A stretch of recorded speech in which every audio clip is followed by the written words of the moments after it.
Hi guys, and welcome back to the Iron Personal Training YouTube channel. We're back with today's video. We're going to be doing a review of the comp I've just done that took place on the 23rd of March and was the South Yorkshire qualifier for the ABPU. So going up to this comp, if you've watched my videos, you know training had become a bit of a mixed bag in the run-up. We'd had a really good first block of peaking, and then the second block, for different reasons that we'll get into later in the video, squats had felt really good and bench and deadlift had felt a bit funny. So I wasn't quite sure how this comp was going to go, but we actually ended up having a really good day. So I was very happy with that. So what we'll do is we'll talk about the days and then we'll show the lifts and talk about lifts basically. I think it's going to be the easiest way to do this. So we'll start off with the day before the comp, the weigh-in.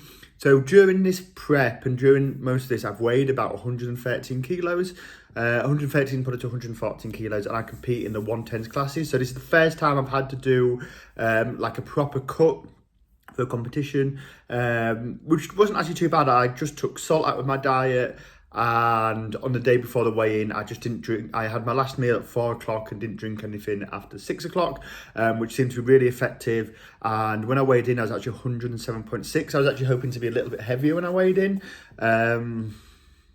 So yeah, that was nice. Shows that I can do it. I am considering going up to the 125 kilo weight category just so I don't have to cut and I can build a bit more muscle. I feel like in this category now, like with the program I've just done in the build up for this comp, the building of muscle is what kind of put the weight on.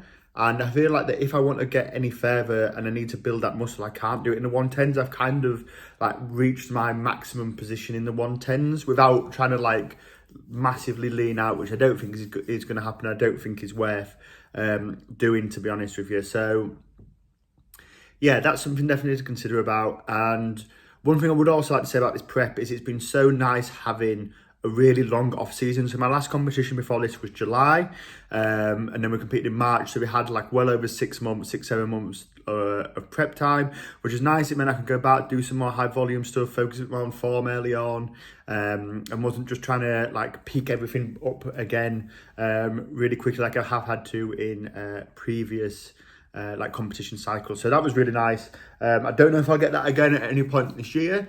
We'll talk about comps that are coming next at the end of the video.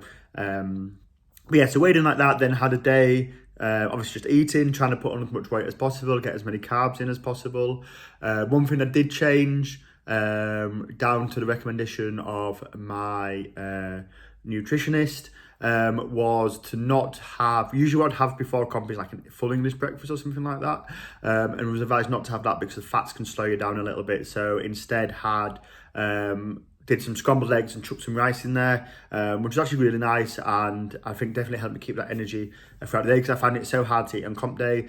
I think I bought like 2 packs of cookies and some Haribos to keep me going, and I think I ate 1 pack of cookies throughout the day. Obviously drinking energy drinks with carbs in as well. Definitely had a lot of caffeine on the day. But I think that definitely helped when I find it so difficult to eat during the comp day, just with nerves and you know, feeling so up and excited to go. I found it really hard to eat. So then we arrived at the comp, got there nice and early. Second time competing at Power X Fitness. Really good gym to compete at. Can't say a bad word about them. A bit of more space in the warm-up room would maybe nice, but nobody really struggled. And then so we did warm-ups for squats that were going really well. I did my last warm-up at 105 kilos, which felt a bit heavier than I was hoping for, and then realised I'd not done my belt up properly when I did it. So that actually gave me a lot of confidence that I basically did the last warm-up without a belt on, because I had it sat around my waist but didn't have it like tightened. So I actually felt really confident going into the first squat, which was 112.5 kilos, so not even that big a jump. Well, what I'll do now, before we start talking about the squats, is I'll do a quick cut here and put all 3 squat attempts in, so you can have a watch, and then we'll come back to it.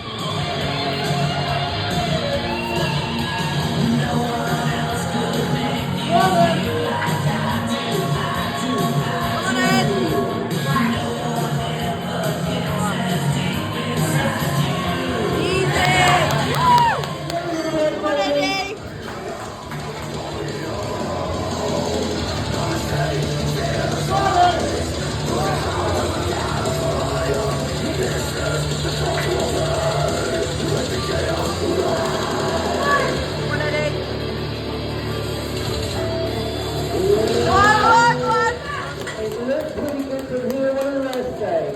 Get ready. Come on,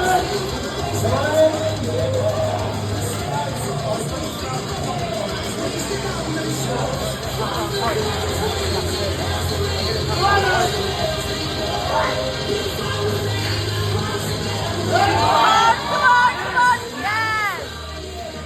So now you've seen the squat videos, yeah, open at 112.5, really comfortable.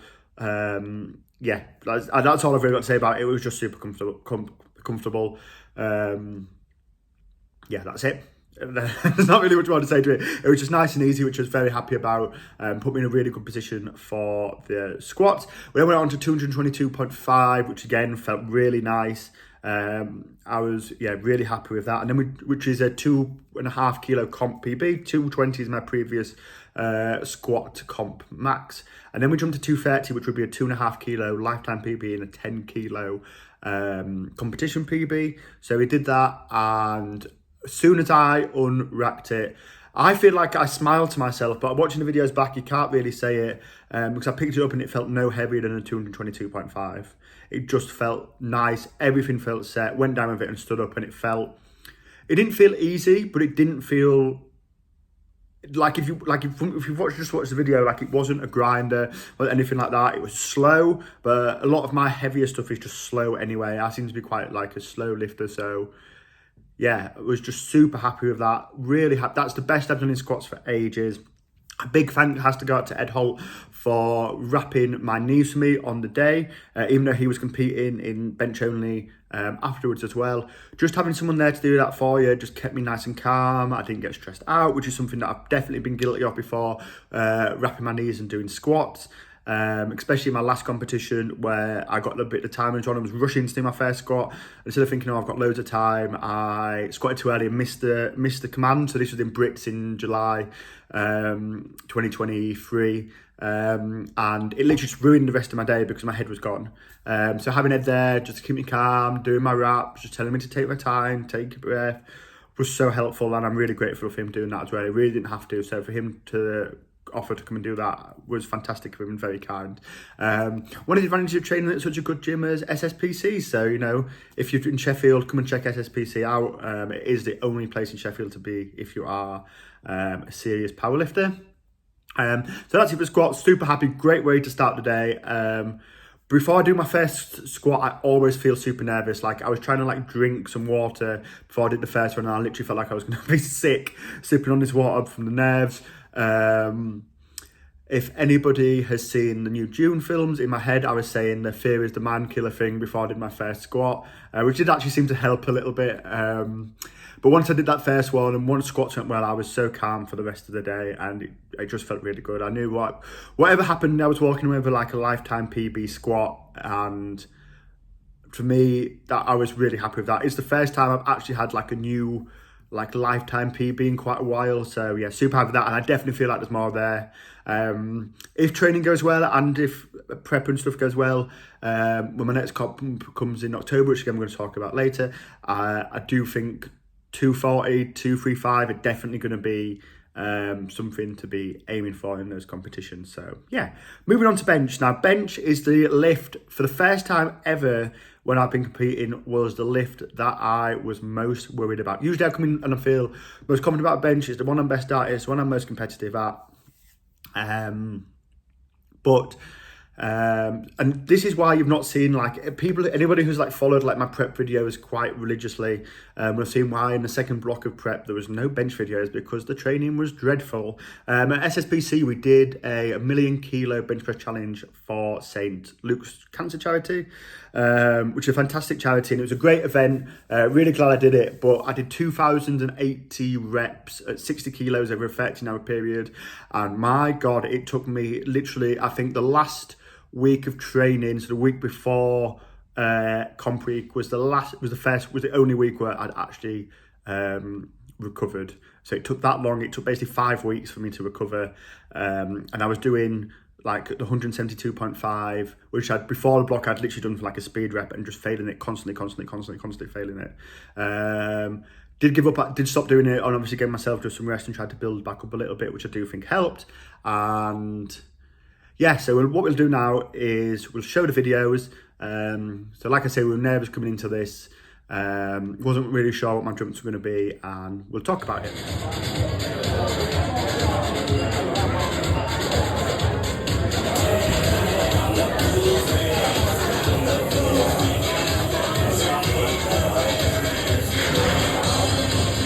Come on, Eddie.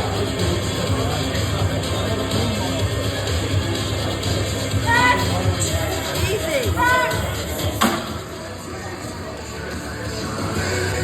Come on, Eddie.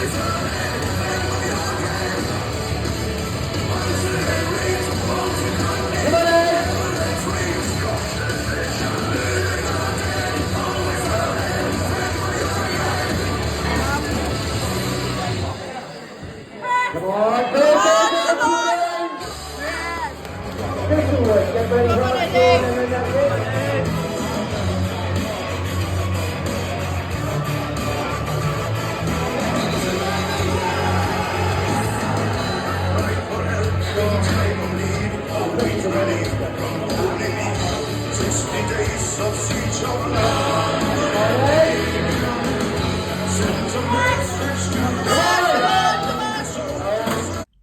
So as you can see, there is the bench videos.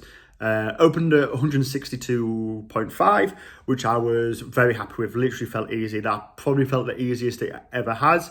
So I was really happy with that. Then jumped to 172.5, which again, there was a little bit of nerves and a little bit of a risk maybe, but got it, and it again felt easy. Maybe didn't feel quite as good as it did in that first block of training, that first peaking block when I did it at the end of that, but still felt easy. And then I decided to jump to 177.5, and as you can see, I didn't get that. So I think there's a couple of reasons I didn't get the 177.5. As soon as I put it in, I kind of regretted not going for 180, and I think in my head I thought, oh, 177.5 is going to be easy. Because I actually think I could have had 180 on the day possibly. So I don't think I went in with that right mindset. I don't think I went like, didn't build myself up. I didn't have that aggression. I didn't have the right, just didn't have the right mindset. Didn't set up, didn't get in the zone, if you like. Secondly, on the way down, if you watch the video, even if it's got back, it kind of drops a little bit quicker than the other videos. And I think I lost a little bit of tightness. And thirdly, I do think, watching it over and over and over again, the spotter on the right hand side as you look at the video took the bar a little bit too early. If you see like the ref hasn't completely called it yet, I might have been able to just grind it out. But it definitely wouldn't have been, it definitely wasn't a definite, it would have been an absolute grinder. And I do think probably if I'd have been left to do it, the deadlifts might not have gone as well because I'd have just been knackered from grinding it out. So I'm not too fussed about that. I'm feeling very confident for my next bench only competition, which is in May. I've got my bench back. It felt great. A little bit annoyed about missing that last one. But like I say, there's different factors to go in there. And I do actually think I had the strength to get it. I think it was more mental setup, and I do think, like I say, I think the spotter maybe took it a little bit early, but it was my fault for not setting up properly, not going in with the right mindset, and just not pressing it like I believe I have the ability to do so. So all on me, but something that is easy to change, and hopefully something that I'll be able to move towards in my next competition. Again, we'll talk about what's coming next at the end of the video. We then went on to deadlifts. So watching my training, deadlifts have either felt really nice or have been hitched. Obviously, for those of you who don't know, if you're hitching powerlifting, that's it. It's a 3 red lights, no rep. And I've had deadlifts red lighted before for that, basically. So it's always something I'm a little bit nervous about, and I don't know if because I think about it so much that I do it, but easy difference to do is we'll show the videos for deadlifts, and then we'll talk about it. Come on, Eddie.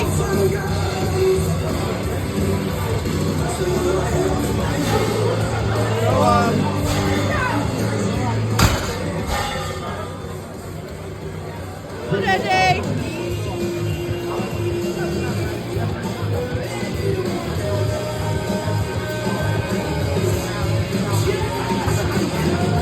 Come on, come on, come on, come on.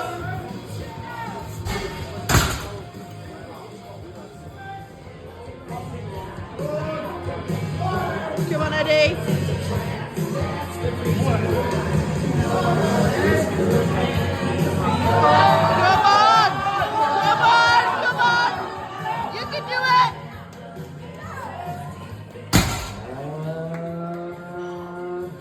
So there's deadlift videos. So as you can see, we opened at 230. 230 felt nice. Didn't feel too difficult. Still felt quite heavy, but didn't. It was quite a nice fit. My lockout's slow. My lockout's always been slow on deadlifts. But what I did try and do with these was a little bit slower off the floor, which is something that I'm going to really put into my training next block round, because I feel like I'm a very quick puller off the floor and then usually lose it just above my knees.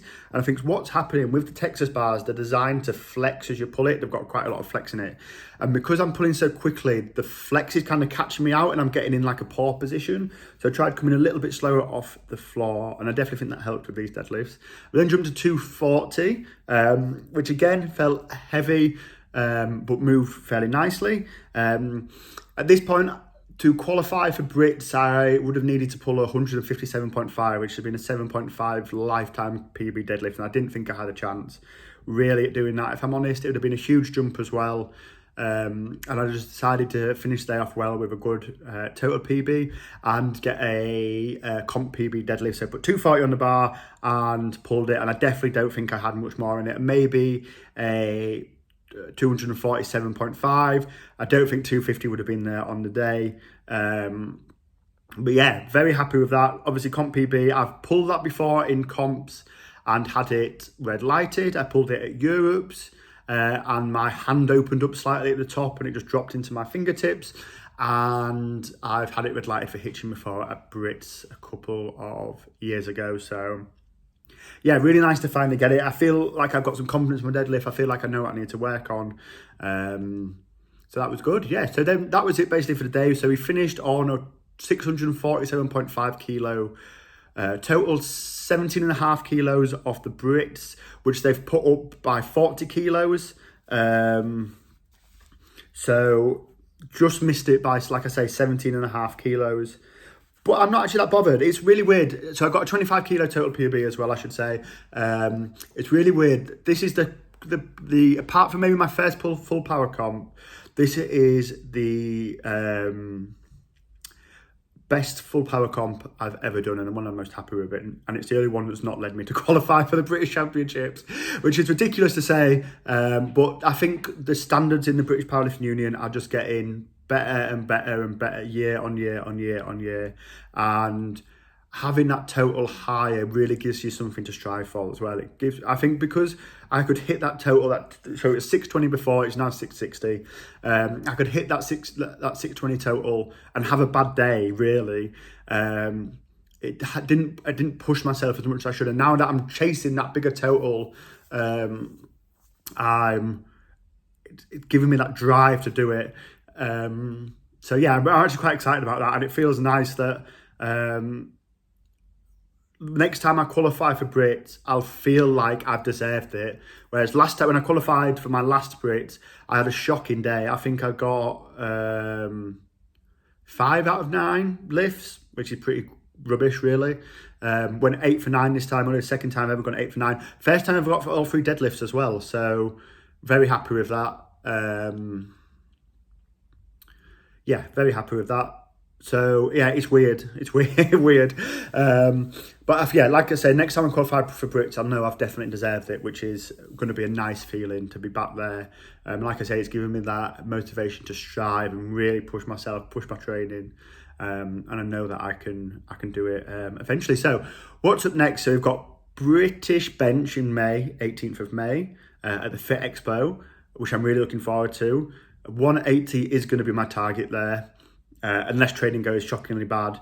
And my target, or if I can play safe and qualify for Worlds, because I really want to do Worlds in Limerick this year. That's really one of my targets. For the bench competitions, I am considering moving up a weight category. I just need to check that I can qualify in 110s and move up a weight category. I did hit, even the 110s, hit the qualifying bench for the weight category above, which I think is like, I think it's 155 for 110, so obviously got that quite easily, and then 160 for 125, so beat by like 12 kilos, even missing my last lift, so that should be fine. I'm just going to make sure that I can move at that weight category. Like I say, I just build that little bit of extra muscle, which I think will help. Obviously being heavier definitely helps your bench as well, so it might help me get those that finally get that 180 in competition. So then we'll hopefully have Wales in August, depending on how Brits goes. That is my target. I'm not going to pretend that it's not, after getting invited last year and not being able to go because it's quite short notice, and it was in somewhere in America, and it was going to cost thousands of pounds to get there. Yeah, really want to go. Really got the hunger to get to Wales. After that, we've got the powerlifting games in October, which I'm really looking forward to do, actually. Instead of doing Brits, winner of the powerlifting games gets so winner in each weight category gets an automatic invite to Brits, which would be very nice to win and get that invite. Obviously, going to be hard. Some fantastic lifters out there. I do think I'll be near the top of the people who didn't quite hit the total to qualify. So I think I've got a good chance. But again, I might go up a weight category, so then I might have to push some things a little bit further. Like I say, I do think a 240 squat might be possible by then, which would be amazing. There have been points in recent years where I thought 220 was going to be my comp PB squat forever. So yeah, that would be really good. But yeah, that's it. So that's going to be in October in Nottingham Strong. Never been to Nottingham Strong before. I've got a client competing there soon though, so hopefully I'll be there soon to help her out. But yeah, that's it, guys. So I hope you enjoyed the video. Remember to like, subscribe. If you do interested in any programming, one-to-one training, online training, do remember to use the link in the description below to get in touch. Remember to like, subscribe. If you've got any questions, leave them in the comments. But overall, guys, really happy with this competition. It's the best competition I've had in ages. And hopefully it's going to be the start of some big, lovely PBs coming later down the line. So cheers, guys. My next video will probably be the start of my next training block, which is getting ready for British Bench. So you'll probably see more of the upper body sessions than you will the lower body sessions, because they're probably going to be a bit more exciting. But yeah, that's it, guys. So once again, thank you very much for watching. If you've got it to the end of this video, I really do appreciate it. And yeah, if you could leave that like or share or comment, it would be very much appreciated. So thank you all for watching.